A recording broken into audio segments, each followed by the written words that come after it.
forgot a drink last time. And I definitely felt parched like halfway through the episode, so made sure that wasn't a problem this time. Learning.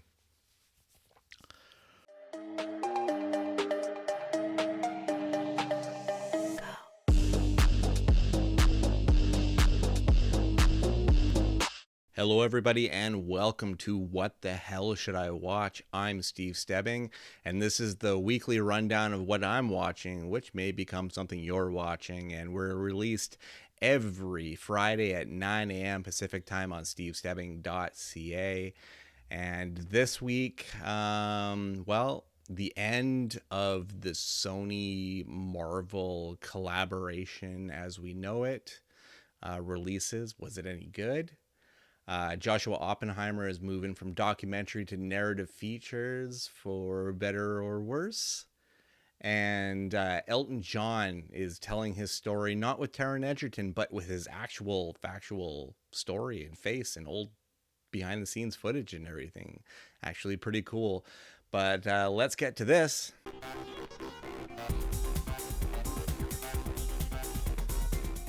Yes, fresh for your eyeballs this week is Aaron Taylor Johnson in a Marvel Sony collaboration that is promised to be their last one. Or not promised to be, but just kind of is their last one. But we got the Venom series out of it. But anyway, this is Kraven the Hunter. Kraven's complex relationship with his ruthless father, Nikolai Kravenov, starts him down a path of vengeance with brutal consequences, motivating him to become not only the greatest hunter in the world, but also one of its most feared. Starring Aaron Taylor Johnson, Ariana DeBose, Fred Hetchinger, Alessandro Nivola, Christopher Abbott, and Russell Crowe. Directed by J.C. Chandor. Besides the Venom movies, have we really gotten anything good out of these Sony Marvel collaborations? Madam Web was crap. Morbius was Morbin, for lack of a better word. What was the other one that we even got out of it?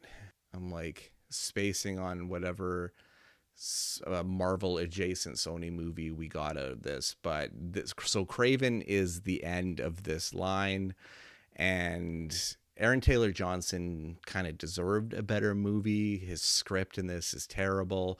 Russell Crowe wants to try on another accent after Pope's Exorcist, where he had that really silly Italian accent. And I mean, the movie is predictable, and Fred Hetchinger playing another brother, second brother I've seen him play in 2 months with Gladiator 2. This movie's probably actually on par for excitement as Gladiator 2 was. Like, so Gladiator 2 and Kraven are kind of neck and neck in that regard. They're both as thrilling. The violence in Kraven, some of the kills might be better than what I saw in Gladiator 2. Kraven is just kind of a forgettable actioner at the end of it. And Christopher Abbott, I expect the world out of Christopher Abbott like all the time. And he is so flat and so nothing in this film, and his powers don't even really make a lot of sense in it. How they're depicting his powers, they're just he's kind of feels like a one-trick pony. And even the final fight is just, it's just not interesting. None of it is very interesting. And honestly, there was like a point in the third act where I felt like they were starting a whole new movie, and I might even out loud went, no, please stop. It just, it felt long. And it isn't like egregiously long. I think it's an hour 40 something, but just not a good movie. I don't know exactly what happened to J.C. Chandor, but we got Margin Call out of him and A Most Violent Year. And I guess he's a studio guy now, because this one felt really studio. But yeah, It is what it is. This Sony MCU goes out on a just kind of a flat note. Kind of sad. All right, let's move on to another one. This is a director's shift from documentary to narrative film, and it's a weird one. This is The End. After decades alone, a wealthy family living in a salt mine encounters a stranger. Starring Tilda Swinton, George McKay, Moses Ingram, Bronna Gallagher, Tim McInerney, Lenny James, and Michael Shannon. Written and directed by Joshua Oppenheimer. Joshua Oppenheimer did a film called The Act of Killing, as well as a sequel film that I am spacing on what the name is, but very hard, probably the hardest documentaries I've ever watched in my entire life. They are brutal, and the descriptiveness in it is hard to shake. Some of the mind imagery that comes up with it, just really, really brutal stuff. So how would a director like this shift to making a narrative film that he co-wrote as well? Like, so how like what kind of story we're going to get? And what we get is a post-apocalyptic musical that is about a family of very self-absorbed human beings that have been living in an isolation for as long as George McKay's character's entire existence. And it is alluded to that Michael Shannon's character is the CEO of an energy company, so may or may not have had a hand in how the world got to where it is. And then you got Moses Ingram from Obi-Wan, shows up as just a stranger who's just kind of stumbles upon the place. So they take her in, and she's got a different viewpoint on everything. I don't know, this film, and it feels really long, and because it's 2.5 hours long, and the songs feel really awkward to me. And as a non-musical fan who just went through a 2.5 hour film with Wicked, I would say that this is the lesser film if we're talking about musicals, and I'm not really in a place to fully grade musicals, being that I don't really enjoy them a lot. But there's something about the end that is just, and it comes from a first-time theater director, composer for film. So Joshua Oppenheimer is making a movie that no one's seen before and no one's replicated, but maybe, in my opinion, no one's going to want to kind of replicate this film or make this a continued thing, because everything feels so superfluous to the main objectives of the character. And I also find some of the characters and some of the singing from the characters kind of grating, especially Tilda Swinton's. Tilda Swinton's character was wholly annoying to me. I honestly couldn't stand her character. And this film I've struggled to find the meaning in it. I struggled to find kind of the point of it. And when I rated it on Letterboxd, I gave it a 1. And I feel it's slightly harsh, but at the same time, I don't know what Joshua Oppenheimer was trying to say with this film. And he took a hell of a long time to really tell me nothing. So I was kind of on the outs with The End. The last one for the eyeballs this week is a film that I was actually afforded the opportunity from being in the Vancouver Film Critics Circle. I got for your consideration screeners from Warner Brothers, and they hooked me up with this one, which also coincidentally is the final film of an absolute legend. This is Juror number 2. While serving as a juror in a high-profile murder trial, a family man finds himself struggling with a serious moral dilemma, one he could use to sway the jury verdict and potentially convict or free the wrong killer. Starring Nicholas Hoult, Toni Collette, J.K. Simmons, Chris Messina, Zoe Dutch, Cedric Yarbrough, and Kiefer Sutherland, directed by Clint Eastwood. Yes, Clint Eastwood's final film. The final time he's going to be behind the camera. I think he's 92. So this all makes sense. Like, you have afforded yourself the ability to retire. You honestly actually could have retired a few years ago. Because honestly, with Clint, I enjoyed The Mule. Not saying that it was a great movie, but I enjoyed it. But the last really great film from Clint was Gran Torino, in my opinion. And I mean, you can throw Tom Hanks as Sully in there, and you can try to do these prestige geriatric pictures, as many as you want, but it's just they just weren't enough. And Juror number 2 feels like a soft way for him to exit as well. I felt this film was massively predictable, had frustrating dialogue and character development.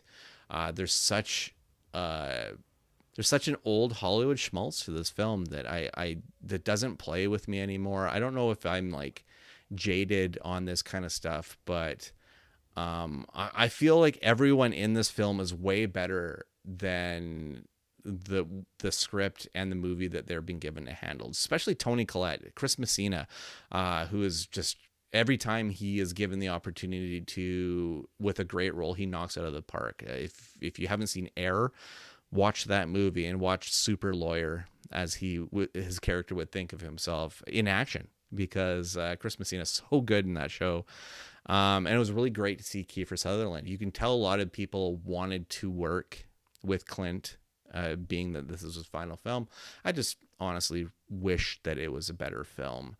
And I don't think we haven't had that Clint for a while. I think the 2000s era was probably the last glimmer of great Clint work. Like Flags of Our Fathers, arguably $1 Million Baby, even though I'm not a huge fan of that film. He did better stuff then, and you could tell that his style doesn't jive anymore, and that's unfortunate, but I'm sure others may enjoy it. This film is kind of middling when it comes to reviews, but yeah, just not for me. All right, let's move straight to what you can stream right now.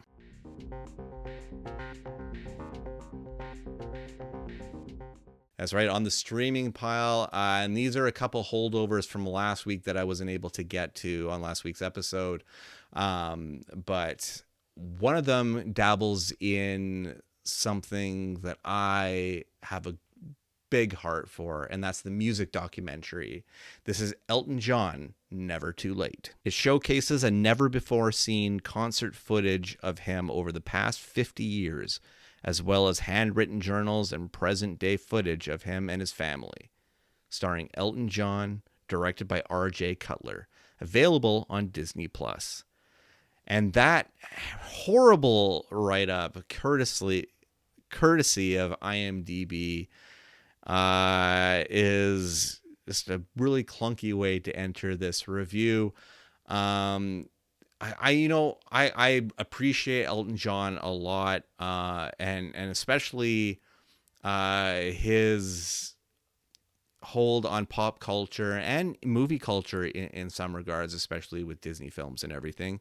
And I find it interesting that this film comes out after we already got Rocket Man and Taron Egerton playing him, because I made the joke to my wife. I said, "Oh, they should make this into a movie.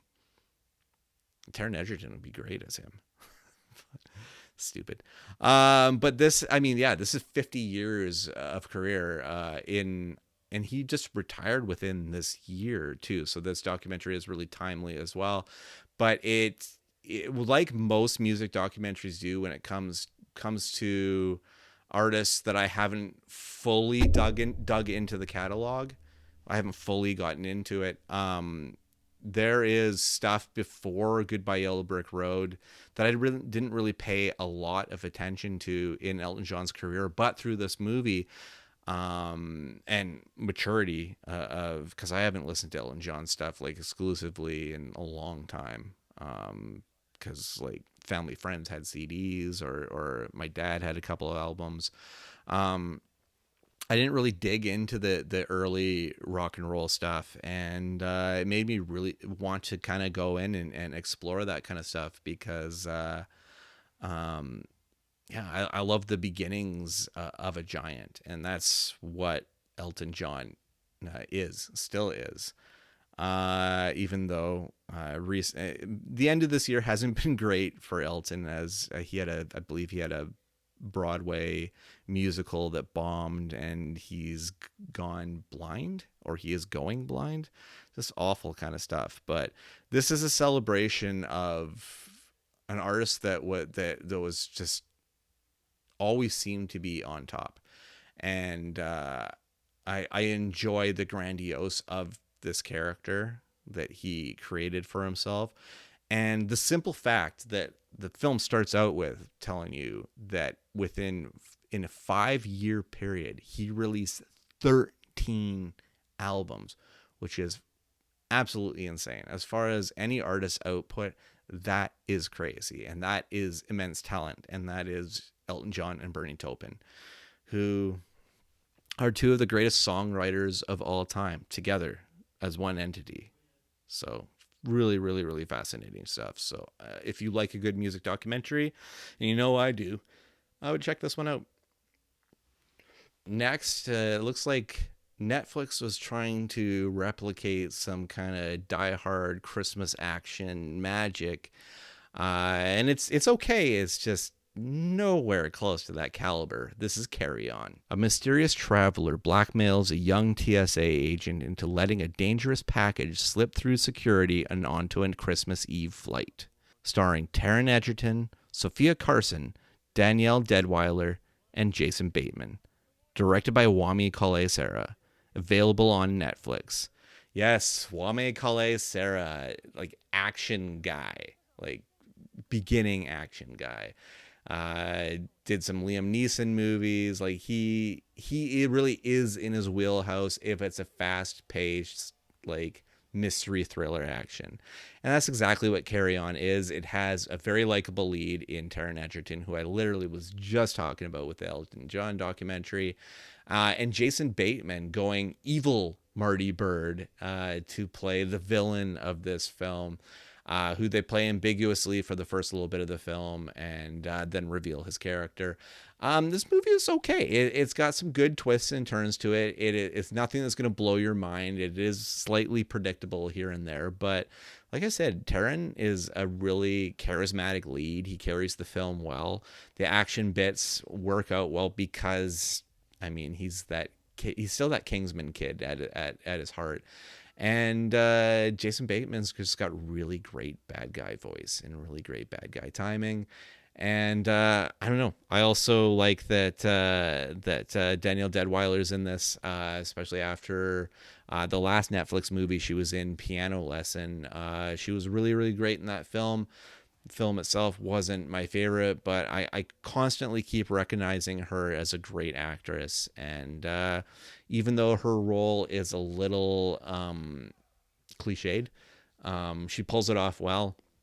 And there is a really, really, really, really cool action sequence with her and another character just towards the beginning of the third act, and it's really well done. It's all CG and no practical stuff in it, but I just really enjoyed how it looked. So if you're looking for a good I keep saying good.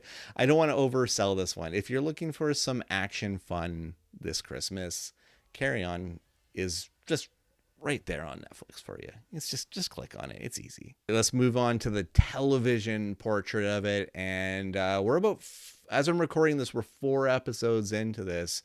And I was trepidatious at first given my last experience within Star Wars, but this is Skeleton Crew. 4 kids make a mysterious discovery on their home planet that leads them to get lost in a strange and dangerous galaxy. Starring Jude Law, Ravi Cabot-Conyers, Ryan Kira Armstrong, Kiriana Crater, Robert Timothy Smith, and Nick Frost. Created by John Watts and Christopher Ford. Available on Disney+. So my last experience in the Star Wars universe would be The Acolyte, and I said it on this show without trying to go too deep into it, but it's just not a show that I enjoyed. I didn't feel like it was for me, and it didn't really feel like Star Wars for me largely. There's stuff I liked in it, but largely it just didn't work.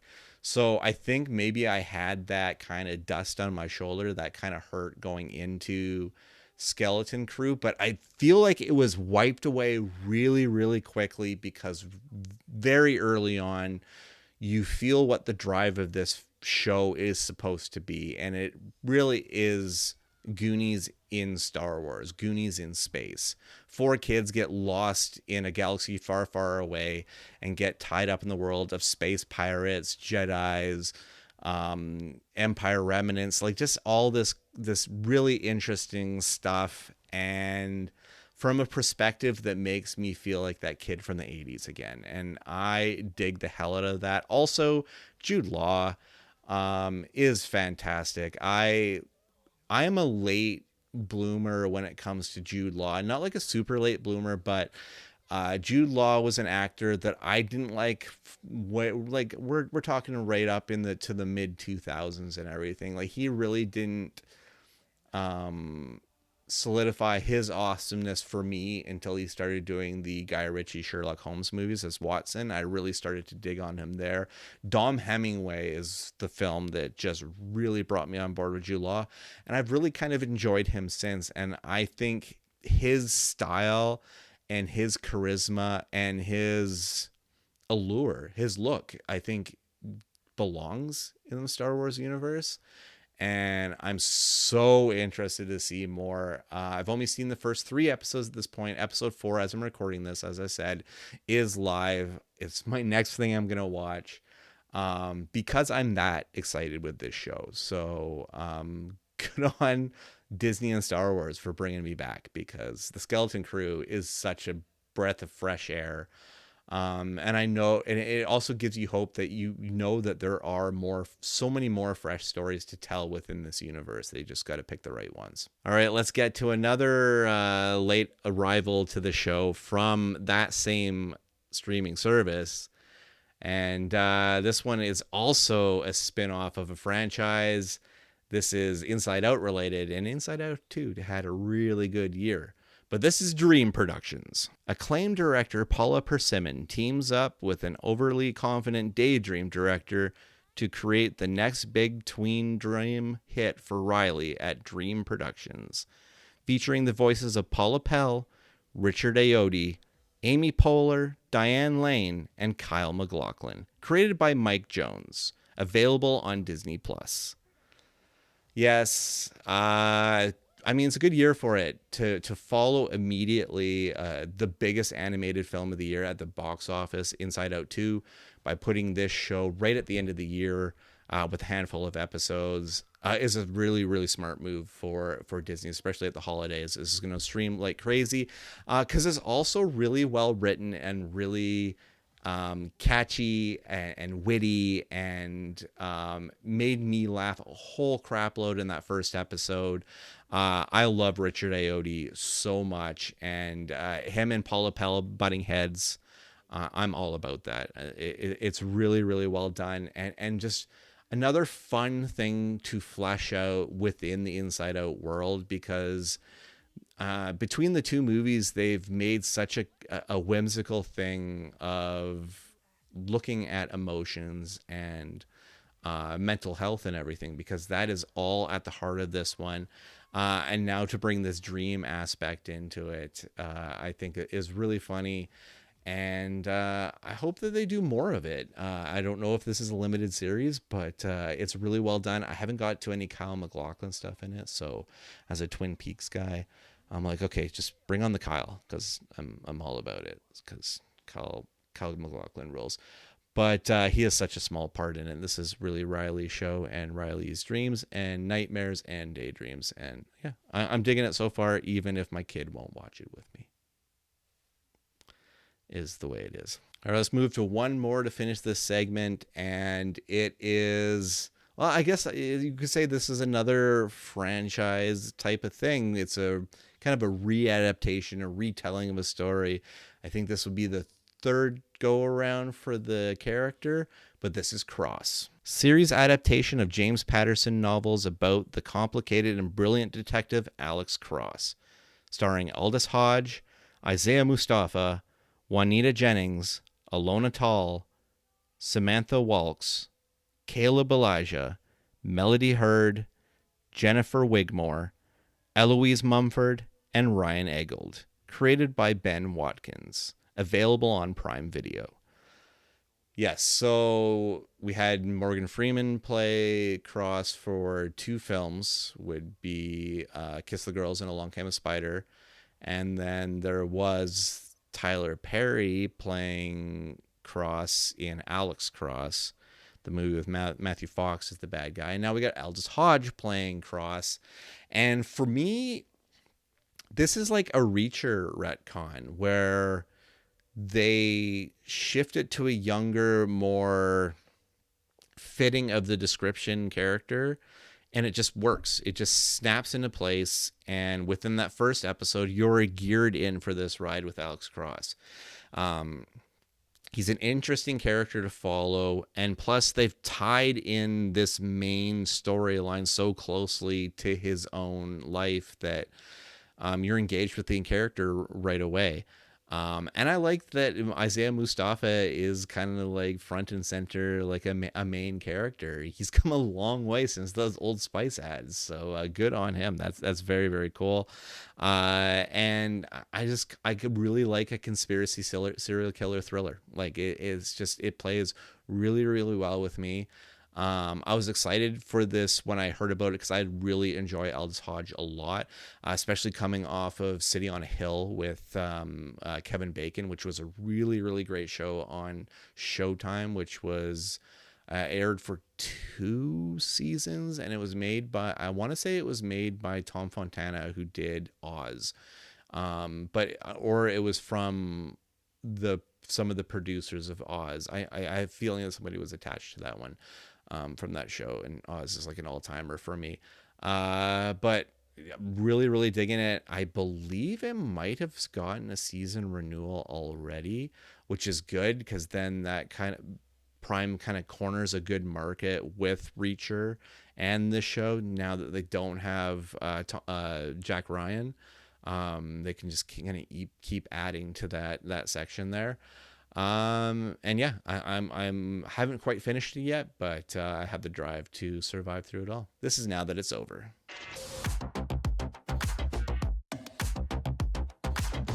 All right, so a couple late ones here. As I've said on many episodes before, that I'm a little late to TV shows, but the Taylor Sheridan game on Paramount Plus is just a mountain of things to go through. And there are still shows that I haven't completed yet and that I will be completing soon. But there's just so many. But I did manage to get through one. This is Mayor of Kingstown. The McCluskey family are power brokers tackling themes of systemic racism, corruption, and inequality in Kingstown, Michigan, where the business of incarceration is the only thriving industry. Starring Jeremy Renner, Diane Wiest, Hugh Dillon, Toby Bemtefa, Taylor Handley, Emma Laird, Derek Webster, Hamish Allen Headley, Faraz Lass, Aidan Gillen, Kyle Chandler, Nishi Munshi, and Michael Beach. Created by Taylor Sheridan and Hugh Dillon. Available on Paramount Plus. Yes, Taylor Sheridan and Hugh Dillon created this show together. Hugh Dillon is the Headstones lead singer. He was the lead singer in Hardcore Logo. He had a really great show in Canada on the movie channel called Durham County. Hugh Dillon is a man of all talents, and I love the dude. Plays Ian in this show. But this is a really well done show from the beginning. I've always said this is Taylor Sheridan's best show. I think it's his best written show. I'm just so engaged with the show whenever it's on, and Jeremy Renner is phenomenal in this show. But let's talk this third season. Diane Wiest, spoilers, is killed off between the end of season 2 and the beginning of season 3. putting the McCluskey boys on a whole new path of darkness. And Kyle, Taylor Hanley's character, is spiraling out. Decides to basically get back into the force and join SWAT, which locks him head to head with Robert, who is a piece of shit and just needs to go. I've just had enough of it's just one of these characters that I've just had enough of, and I'm just so done with. Even Ian makes some really stupid decisions, and it just really starts to spiral out towards the end of the show. The big heartbreaker for me is the exit of Emma Laird from this series. Plays Iris, and I feel like in season 3 you can really feel the writing on the wall, especially how deep she goes undercover with Constantine and everything, and the drug use and everything. That this was the kamikaze plane into the ground actions. But it's such a bummer. I really like that character. I like the dynamic they set up between her and Mike, Jeremy Renner's character. And it's a dynamic that I feel like we're gearing towards a season 4 that feels like it's going to be the final season. If season 3 wasn't already the final season, season 4 feels like it's over there. We're done. So, yeah, just crazy, a crazy season, like all of them are. And I don't think it's hyperbole for me to say that this show is the best of the bunch when it comes to Taylor Sheridan stuff. And I've seen them all so far. Like, I've seen the other ones that I haven't reviewed on here. I've seen Landman. I've seen Bass Reeves. I've seen Lioness. I've seen Yellowstone and the spinoffs. This one's still the best, I think. This next show is for sure over, and it makes me really sad. I definitely felt a lot of emotions during this final season. Star Wars: The Bad Batch. I will fully admit here, I have not watched the series of the Clone Wars. I've seen the movie. I have not watched Rebels. The Bad Batch is the first Star Wars computer animated show I've watched it in its entirety, and I was hooked immediately into this show. I love this crew. I love their relationship with Omega and the lengths they'll go for each other. There are some seriously heartbreaking moments in this, and ones that, now that the show's over, I was like, oh, that like Tech's death was final. Like, he died. And just, I don't know, it was crazy things like the fact that Crosshair splits with him and becomes like an enemy for a while, and I don't know, there's just so much great storytelling that I think a lot of people would dismiss just because it's a cartoon and because it's a Star Wars cartoon. I think The Bad Batch might be one of the best action sci-fi shows of the last 15 years. And probably because it's Disney Star Wars as well, is probably another reason why it would get dismissed. But I think the story is told brilliantly. It ends so well, and it's so powerful in its ending.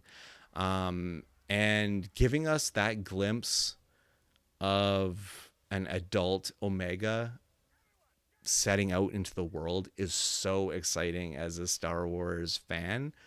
And it makes me hopeful that we will see more adventures of an adult Omega, and see where her story goes beyond, now that she can write her own stories. So I'm excited for what comes from The Bad Batch, because I feel like there was enough of a fan crush for this show, and a reverence for it, that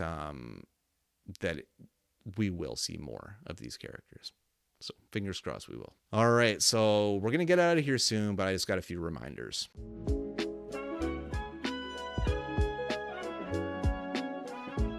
First up, this is the movie that deterred us, Chloe and I, from seeing a phenomenal film, The Girl with the Needle.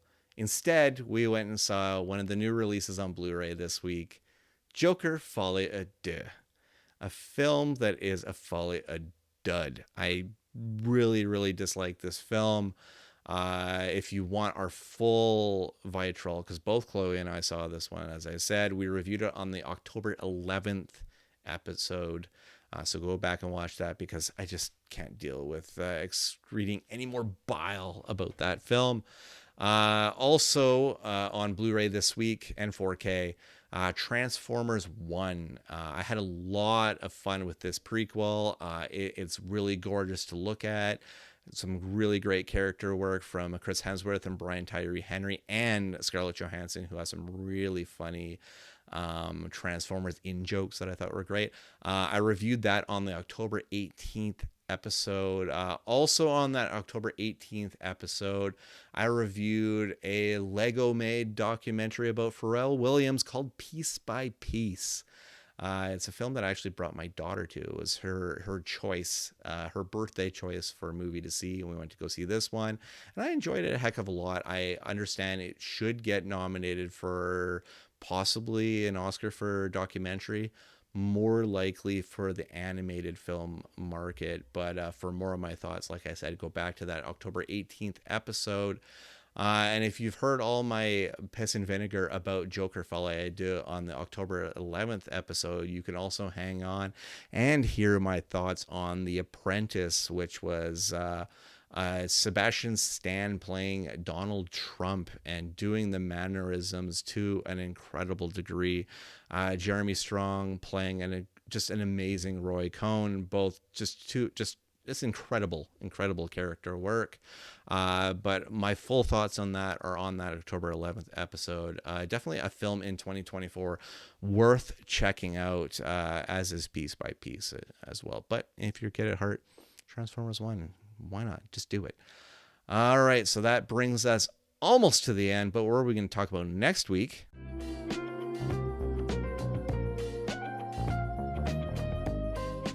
That's right, a taste of next week. And I get that aforementioned daughter that wanted to go see Piece by Piece. I get to go to another movie with her, because one of her big movies is out in theaters finally, after waiting for the emergence of Shadow. Yes, we're going to see Sonic the Hedgehog 3, Jeff Fowler's third entry into this trilogy, and Jim Carrey back as Robotnik. So for an OG Jim Carrey fan like myself, that's just exciting, and he's just killing it in these movies, and I actually really enjoy all of these movies. So very excited about this third one. So I'm expecting to go out on a high with this one. But that brings us to the end of this episode. You can find me on Twitter, Instagram, Letterboxd, Threads, and Blue Sky at The Stevel Dead. You can find Chloe on Letterboxd at HoneyBunChloe.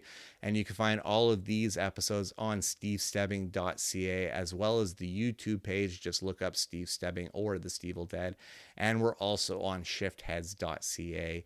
You can hear me every week on Shane Hewitt and the Night Shift on News Talk 1010 on the iHeartRadio network at 8 p.m. Eastern Time every Friday. And that finishes up my list for this week. I gotta go fill it up again. So until next time, bye-bye and Merry Christmas.